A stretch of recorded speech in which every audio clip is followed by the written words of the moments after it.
ভারতবর্ষ আগামী দিনে হিন্দু রাষ্ট্রে পরিণত হবে, হালিশহরে দাবি করলেন অর্জুন সিং। নিশিদিন হসপিটাল, অর্থ সব নয়, পরিষেবাই আসল কথা। ঠিকানা রবীন্দ্রপল্লী, কল্যাণী হাইরোড, ওয়ার্ল্ডস মোড়ের নিকটে। যোগাযোগ 8617781276।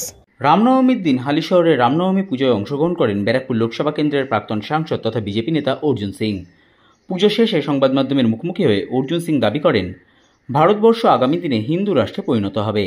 এর পাশাপাশি তিনি তৃণমূল কংগ্রেস সুপ্রিমো মমতা বন্দ্যোপাধ্যায় এবং তৃণমূল কংগ্রেসকে কটাক্ষ করে বলেন, রাম বিরোধীদের রাম, শাসক দাবি করছে রাম কারণ নয়, রাম সনাতনীদের আছে। রামকে সনাতনীরা বিশ্বাস করে, পুরুষোত্তম রাম মনে করি আমরা।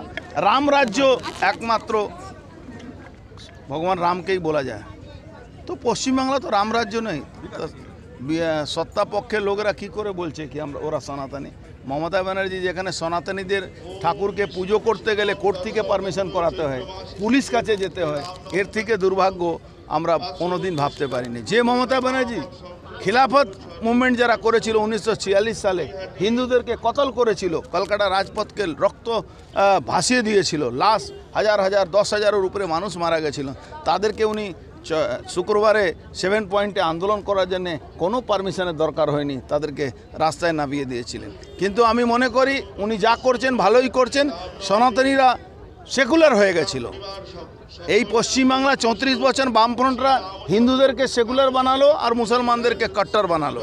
আজকে কিন্তু সেখান থেকে সনাতনী হিন্দুরা, সনাতনী বাঙালি হিন্দুরা আজকে সেখান থেকে বুঝতে পেরেছে কি মমতা ব্যানার্জি পশ্চিমবাংলাকে এক্সটেন্ডেড বাংলাদেশ বানাবার চেষ্টা করছেন।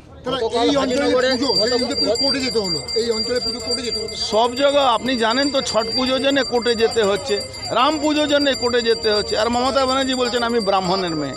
তাহলে কথা মিলছে? কোথাও কথা মিলছে। গতকাল হালিশহর পুরসভার হাজিনগর অঞ্চলে একাধিক ফ্লেগ ব্যানার হচ্ছে খুলে ফেলা হয়েছে, যার ভিডিও সিসি ক্যামেরা ভাইরাল হয়েছে। তারপরে আপনি কি করে বলছেন কি সরকারি পক্ষ সনাতনী হয়ে গেছে? তারা তো মুসলমান, তারা তো জেহাদি। ওরা ভাবছে 33% মুসলমানের ভোট আমরা পাবো 100%, আর 5% 6% সেকুলার হিন্দুদেরকে তারা বুঝিয়ে রেখেছে কি তারা সেকুলার হলে। আরে ভারতবর্ষে সেকুলারিজম কখন এলো? ইন্দিরা গান্ধী নিজেকে বাঁচার জন্যে ইমার্জেন্সির সময় সেকুলারিজম শব্দটা জুড়ে দিয়েছিলেন সংবিধান। ভারতবর্ষে হিন্দু রাষ্ট্র আছে, হিন্দু রাষ্ট্র হবে আগামী দিন। ভারতবর্ষকে পশ্চিমবাংলা নেত্রী ভাবছেন। পশ্চিমবাংলা আপনি দেখেছেন বাংলাদেশের একজন জেহাদি সংগঠন বলেছিল কি আপনি ভারতবর্ষ থেকে আলাদা হয়ে যান, আপনার সঙ্গে আমরা আছি। তাহলে মানে বুঝতে পারছেন কোন জায়গা আছে। কিন্তু মমতা ব্যানার্জিকে আমরা বলে দিই, মোদি হ্যায় তো মুমকিন হ্যায়। আসতে দিন, নভেম্বর ডিসেম্বরের মধ্যে দেখবেন বাংলাদেশে কি হাল হচ্ছে।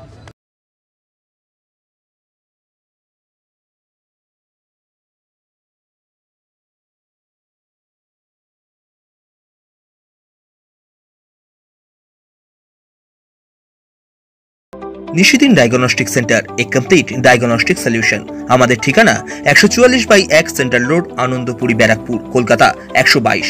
আমাদের যোগাযোগ 9875338719। সাধ্যের মধ্যে স্বপ্নের ফ্ল্যাট খুঁজছেন? লাবণ্য গ্রুপের পক্ষ থেকে ব্যারাকপুর হরিসভা মন্দিরের নিকটে সোনাঝুরি আবাসন। থাকছে lift, top floor, set, 0% GST। এছাড়াও থাকছে ব্যাংক লোনের সুব্যবস্থা। ফ্ল্যাট বুকিং চলছে। আমাদের যোগাযোগ 7278200456।